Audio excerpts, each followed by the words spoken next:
नमस्कार दोस्तों, आप देख रहे हैं निगाहें न्यूज धनराज के साथ। आज मैं पहुंच चुका हूं बिहार के मधुबनी जिले के बेनीपट्टी गांव में, जहां मां काली का सिद्ध उच्चैठ भगवती मंदिर है।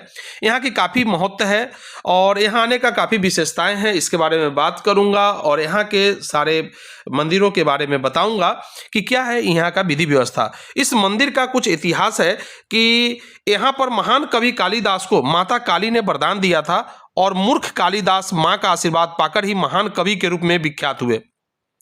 इस सिद्धपीठ पर काले शिलाखंड पर देवी की मूर्ति बनी हुई है, जिसको मैं दिखाने का प्रयास करूंगा। अभी आइए मैं दिखाता हूं। यहाँ मंदिर के पास एक तालाब है और इस तालाब में जो है लोग आते हैं और यहाँ की विशेषता, इसी तालाब से लोग जल निकाल करके माता पर चढ़ाते भी हैं, फिर इसी तालाब में शायद उसका जल जाता है और यहाँ पर नौका विहार वगैरह भी कर सकते हैं आप। और यहाँ पर जो लोग श्रद्धालु आते हैं काफ़ी दूर दूर से आते हैं, खासकर नेपाल वगैरह से ज़्यादा आते हैं। बिहार के भी सारे श्रद्धालु यहाँ पर मौजूद होते हैं।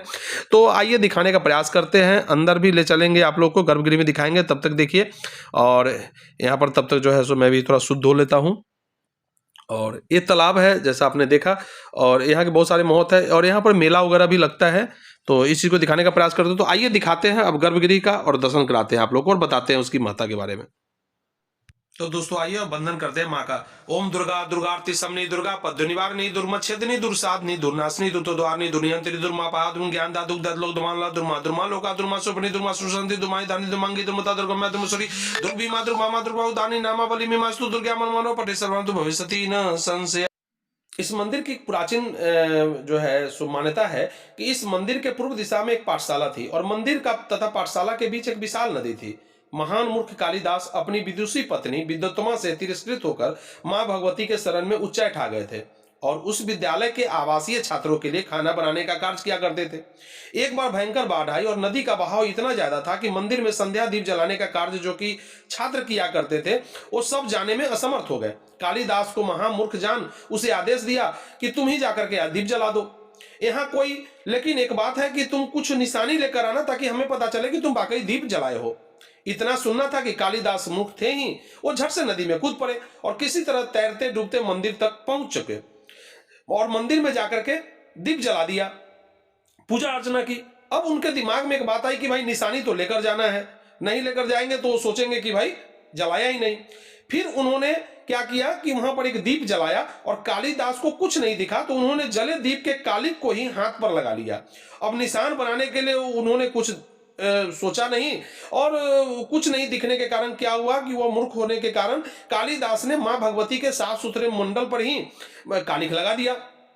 जब मुखमंडल पे कालिक लगाया तभी माता अचानक प्रकट हुई और बोली, रे मूर्ख कालिदास, तुम्हें इतने बड़े मंदिर में कोई और जगह नहीं मिली और इस बाढ़ और घनघोर बारिश में जीवन जोखिम में डालकर तुम दीप जलाने चले आए।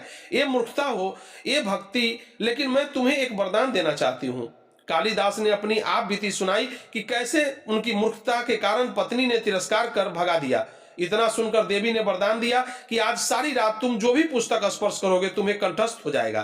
कालिदास लौटे और सारे विद्यार्थियों के किताबों को स्पर्श कर डाला और आगे चलकर एक विद्वान कवि बने और अभिज्ञान, शांतिकुलम, कुमार संभव, मेघदूतम आदि की रचना की। आज भी वो नदी उस पाठशाला के अवशेष मंदिर के निकट मौजूद है। उच्चैठ भगवती में सालों भर भक्तों का आना जाना लगा रहता है, लेकिन नवरात्रि के मौके पर यहाँ भारी संख्या में लोग माता के दर्शन के लिए आते हैं। काफी दूर दराज से लोग आते रहते हैं। इस अवसर पर बलि प्रदान और विशेष पूजा पाठ का भी आयोजन होता है। तो आइए और आपको दिखाते हैं और डायरेक्ट साक्षात दर्शन कराने का प्रयास करते हैं माता का। तो देखिए, आप माता का डायरेक्ट साक्षात दर्शन कर रहे हैं और इतना नजदीक से निगाहें न्यूज के माध्यम से आप पहली बार शायद दर्शन कर रहे होंगे और माता का डायरेक्ट आशीर्वाद प्राप्त कर सकते हैं। तो आइए माता का साक्षात दर्शन करें और इस शिलापट का पूरा दर्शन करें, जहां एक महान कालिदास जो विश्वविख्यात हुए और वो अपनी रचनाओं से लोगों को प्रभावित करते आए, जो महान मूर्ख थे, उनसे बड़ा मूर्ख इस धरती पर शायद नहीं था और उन्होंने जो है अपने मूर्खता का परिचय देते हुए इस मां की कृपा से वो एक महान ज्ञानी बन गए। तो ऐसे मां को बारंबार नमस्कार करें और दर्शन करें। दोस्तों, ये मेरा प्रयास आपको कैसा लगा? मां भगवती के बारे में आपका क्या राय है? कमेंट करके जरूर बताएं। यदि आप चैनल पे नए हैं तो चैनल को सब्सक्राइब अवश्य कर लें और कमेंट करके जरूर बताएं। तब तक के लिए जय माता दी।